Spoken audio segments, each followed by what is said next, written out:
faire le même bracelet que Tom Hardy dans Mad Max, il va te falloir environ 3 mètres de paracorde. Tu plies en deux.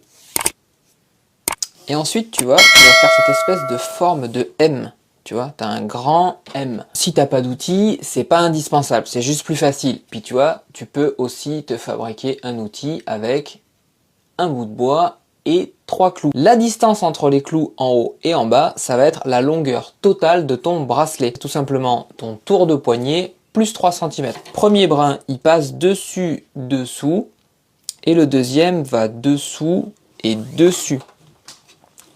Je serre bien et je continue. Tu vois, le brin qui était à droite, il est passé à gauche, c'est toujours le même, donc je repars avec le même.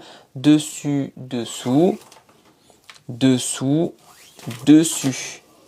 Et je serre. Il était à gauche, il est parti à droite. De la droite, il est reparti à gauche. De la gauche, il est reparti à droite. Et c'est toujours celui-là que je vais continuer à faire passer sur le dessus.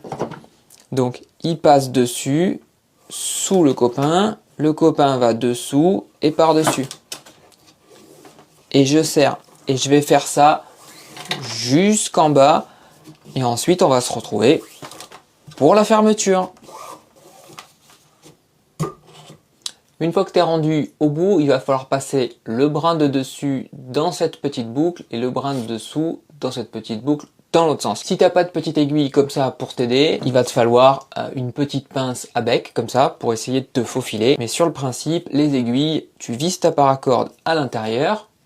Ensuite, elle tient bien. Et ta corde qui était devant, tu la fais rentrer dans la boucle par devant. Comme ça. Celle qui était derrière, tu lui mets la petite aiguille et tu la fais rentrer par derrière.